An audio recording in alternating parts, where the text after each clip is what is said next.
A billionaire's son couldn't walk. What the maid did next stunned him. Before the story begins, tell me in the comments, have you ever been completely underestimated because of how you look? The Lawson Mansion was the kind of place most people only saw in glossy magazines.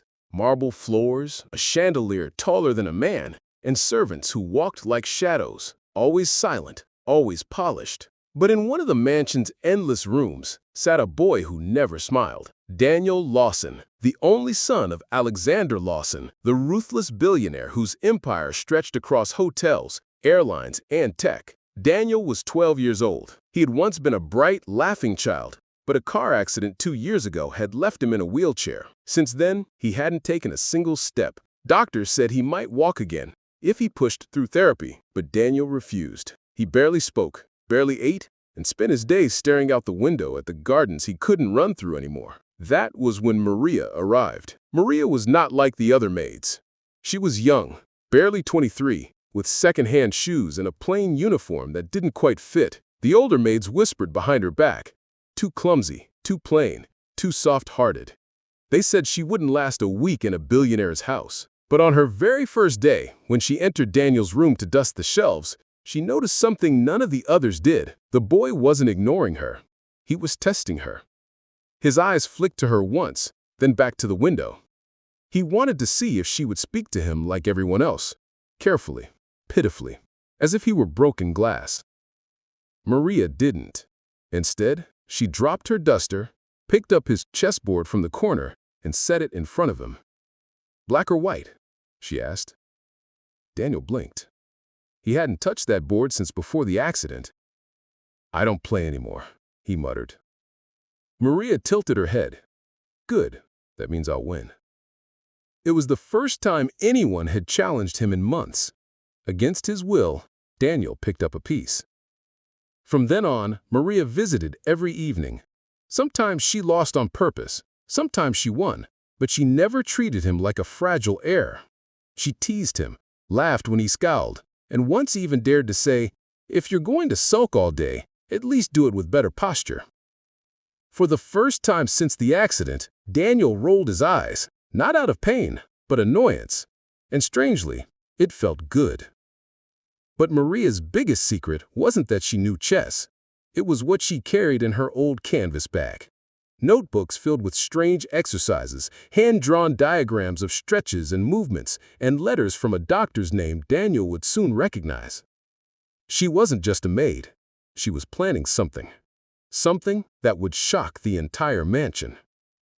One rainy afternoon, while thunder rattled the windows, Maria wheeled Daniel into the library. He frowned. "Why here?" "Because today, you're going to stand." Daniel laughed bitterly. "You're insane. I can't even move my legs." Maria crouched to his level. "You can. You're just scared." His face hardened. "Doctors tried. Therapists tried. I fell. I looked stupid. I'm not doing it again." Maria didn't flinch. "Then I'll be the stupid one. If you fall, I'll fall with you. Deal?" He stared at her. No one had ever said that to him. Not his father, not the nurses, not the polished therapist who always looked at him like a lost cause. "What would you even know about therapy?" he muttered. Maria reached into her bag and pulled out a worn letter. Daniel froze when he saw the signature. "Dr. Havel," he whispered. The world's most respected neurologist. The same man his father had begged for an appointment with, only to be refused because he was too busy. Maria's voice was calm. "He was my professor before I dropped out of medical school to care for my mother. He taught me exercises no one here even tried with you. I can help, if you let me." Daniel's hands trembled on the arms of his chair. He didn't want hope. Hope hurt worse than pain. But something in Maria's eyes, steady, unpitying, made him nod. The first attempt was brutal. His arms shook as he gripped the chair. Sweat soaked his shirt. Maria braced him, whispering instructions. "Shift your weight. Breathe. Don't look at your feet. Look at me." He rose an inch, then another. His knees buckled. He crashed back into the chair. Tears burned his eyes. "I told you," He gasped. "I can't!" Maria sat on the floor, clutching her shin where his chair had slammed her. Her voice was soft. "Then we'll try again. Tomorrow. And the next day. Until you can." And they did. Every night, behind locked doors so the other staff wouldn't gossip, Maria trained him. They started with tiny lifts, stretches, balancing games disguised as chess moves. She tricked him into strengthening muscles he thought were dead. She made him laugh, curse, and once even scream, but never quit. One night, when Alexander Lawson returned early from a business trip, he heard muffled noises from the library. He opened the door and froze. His son was standing, wobbling, trembling, clinging to Maria's hands, but standing. "What is the meaning of this?"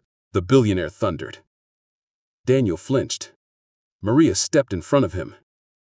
"He's not broken, sir. He's fighting." Alexander's face was stone. "Get out," he said. "Now." Maria's heart pounded. She expected to be fired on the spot, but as she left, she heard Daniel's small, defiant voice behind her. "Don't you dare fire her!" For the first time in years, Alexander Lawson didn't know how to respond. What would you have done in this exact situation? If you were Daniel's father, would you trust the maid with your son's recovery, or shut her down immediately? Comment your answer before we reveal what happened next. Maria wasn't fired, but she was warned. "One mistake," Alexander growled, "and you're gone." So the secret lessons continued, only now under heavier watch. Daniel grew stronger each week. He could balance for seconds without support. He started to dream, not of walking perfectly, but of running again. Yet the pressure mounted. Staff whispered that Maria was playing doctor. Some called her reckless. And in the mansion's shadows, someone else was watching. Someone who wanted her gone. It happened on a Sunday. Daniel begged Maria to let him try walking without the chair. Just a few steps. She hesitated, but his eyes shone with determination. "All right," but slowly. He rose. One step. Another. The third, his foot slipped on something slick. He crashed to the marble floor. Pain shot up his leg. Maria screamed for help. Within minutes, the mansion swarmed with staff. Alexander arrived, fury in his eyes. "I warned you," he shouted at Maria. "You've hurt him." But then Daniel's voice cut through the chaos. "No, it wasn't her. Someone spilled oil near my chair. She saved me before I hit my head." Everyone froze. Maria knelt beside him, her hand shaking as she pressed ice to his ankle. And then she noticed it. Tiny droplets of oil leading towards the servants' hall. It wasn't an accident. Someone had tried to sabotage him. That night, while Daniel slept, Maria searched the halls. In the pantry, hidden behind crates of wine, she found a half-empty bottle of lamp oil and a rag stained with grease. And tucked beneath it, a folded envelope with her name written across the front. She opened it. One line cut from newspaper letters. "Leave now, or he won't survive next time." Maria's blood ran cold. This wasn't just about her job. Someone inside the mansion wanted Daniel broken forever, or worse. And the only clue she had was the faint scent of Alexander Lawson's cologne on the rag. The long dining hall of the Cole estate was usually quiet, but tonight it buzzed with tension. Daniel sat at the far end, shoulders stiff, still adjusting to using his cane.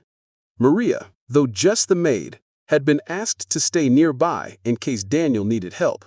She stood discreetly by the side, pretending to focus on the silverware, while her eyes caught every flicker of emotion. At the center of the table sat Edward Cole, Daniel's father, a man of power and cold efficiency.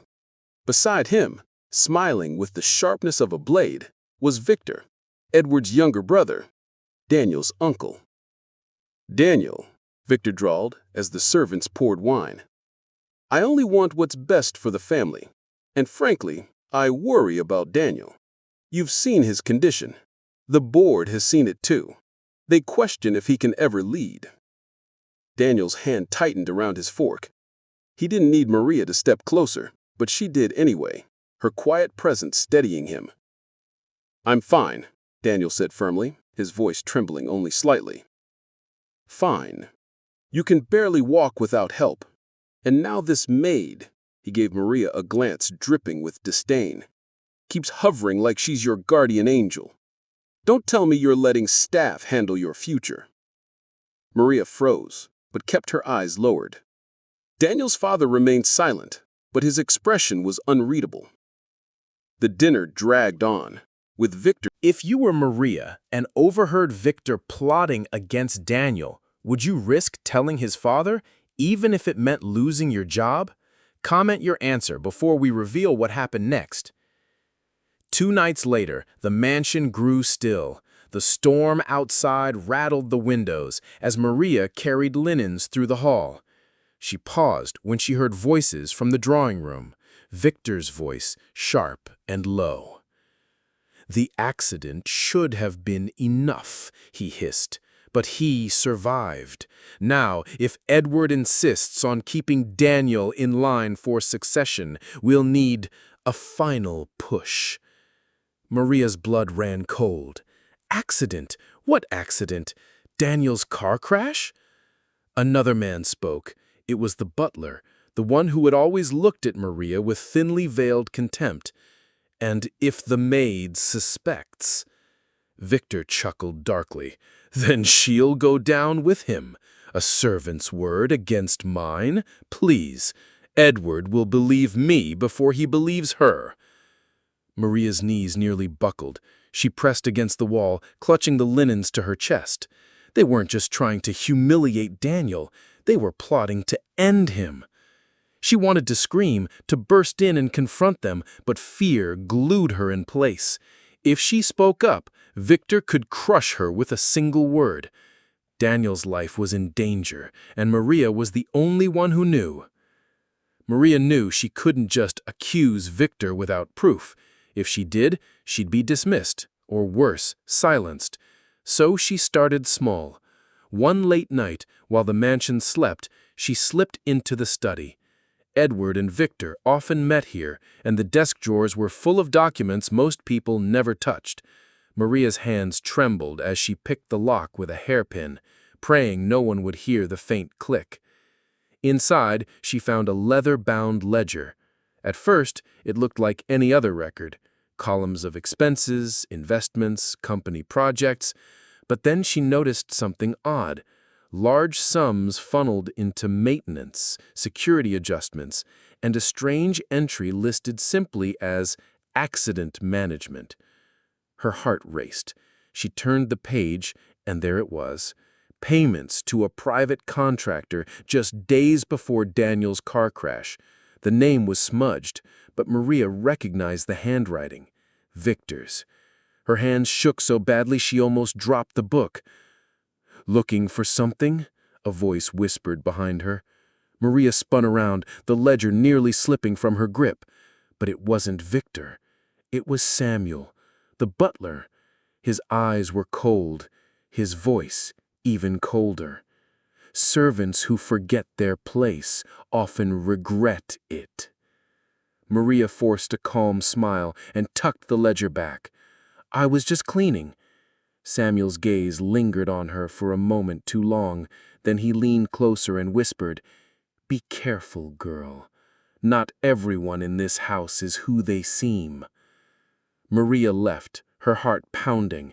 She had proof now, but she was being watched. The next morning, Daniel noticed Maria seemed pale and distracted. He asked her, "Are you all right?" She forced a smile, "Just tired." But Daniel wasn't convinced. He pressed her, but she deflected, unwilling to put him in danger yet. Later that day, she followed Victor discreetly when he left the mansion. She kept her distance, her scarf pulled tight over her head. He met with a man in a cafe downtown, his posture casual, but his eyes sharp. Maria sat at the far end, pretending to read a newspaper, straining to catch their words. "Our deal isn't finished," Victor said. "The boy's still alive. Next time, I want certainty." The other man nodded grimly. "It'll cost you." Maria's stomach twisted. This wasn't just paranoia. Victor really had ordered Daniel's accident, and now he wanted it done again. She tried to slip out unnoticed, but her chair scraped the floor. Both men glanced her way. Victor's eyes narrowed, suspicion flickering across his face. Maria ducked her head and hurried out into the street.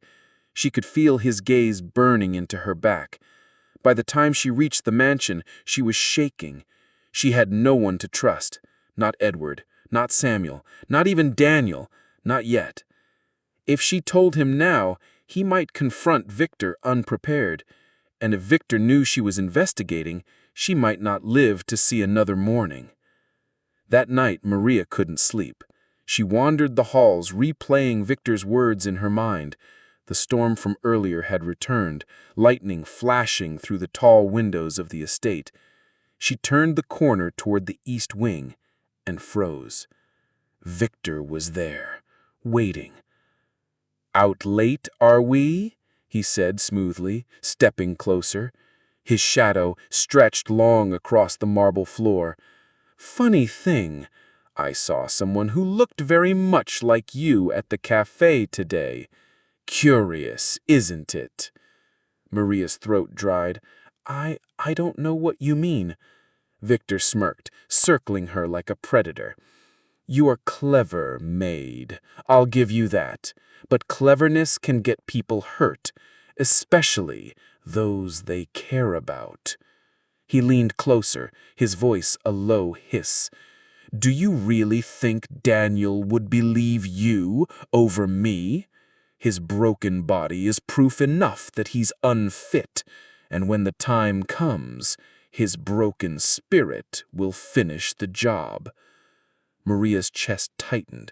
She wanted to scream, but her fear silenced her. Victor finally straightened, adjusting his cufflinks. "Sleep well, Maria. Tomorrow may be your last day in this house."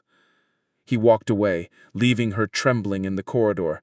For the first time, Maria realized the truth. This wasn't just about Daniel's inheritance. Victor was planning something far worse. And if she didn't act soon, Daniel wouldn't survive long enough to inherit anything. Maria barely slept. Victor's warning echoed in her ears. "Tomorrow may be your last day in this house." She knew she couldn't wait any longer. If she stayed silent, Daniel's life could end at Victor's hands, but how could she make him believe her without proof strong enough to stand against Victor? At breakfast, Daniel watched her push food around her plate. "Maria, something's wrong. I can tell. Please talk to me." Her eyes filled with tears. She looked at him, so kind, so unaware of the danger shadowing him. The words nearly spilled out, but just then, Victor strolled in. "Good morning, brother," Victor said smoothly, resting a hand on Daniel's wheelchair. "I hope you're not over-exerting yourself. After all, some people were never meant to stand tall." Daniel stiffened, but Maria saw something else. Victor's hand tightening on the chair, almost possessively, as if he already owned Daniel's fate. That was the moment she decided. She would tell Daniel everything tonight, no matter the risk. But fate moved faster than she expected. That afternoon, Daniel insisted on being wheeled into the garden for fresh air. Maria stayed close, her eyes darting toward the staff. Every shadow seemed like a threat. When they reached the stone path by the fountain, Samuel appeared. "Let me take it from here," he said politely, his hands already reaching for the wheelchair handles. Maria's instinct screamed. She stepped in front. "No, thank you. I'll manage." But Samuel's smile didn't falter. "You've been working hard. Surely you need a break." Before Maria could answer, the wheelchair jerked forward. Daniel gasped as the chair suddenly rolled toward the fountain's edge. The brakes tampered with. "Maria!" he cried. Without thinking, she lunged, grabbing the handles and digging her heels into the gravel. The chair teetered at the edge, water churning below. With one last desperate pull, Maria yanked Daniel back onto solid ground. Her arms shook. Daniel's face was pale. Samuel stood frozen, his mask of loyalty cracking for just a second. Then he muttered, "A malfunction, nothing more," and walked away. Maria's breath came fast. This wasn't an accident, it was murder, disguised as fate.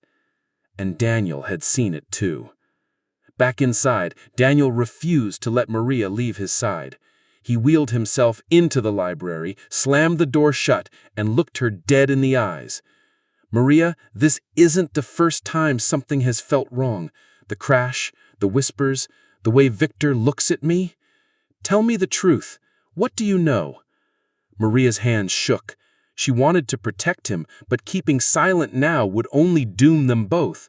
She sank to her knees beside his chair. "I know that Victor planned your accident." Daniel's breath caught. "What?" "I saw the payments, the ledger. I overheard him. He said you surviving was a mistake. He wants to finish what he started." Silence filled the room. Daniel's fists clenched, his jaw tightened, and then, for the first time since his accident, fire blazed in his eyes. "All this time, I thought I was broken.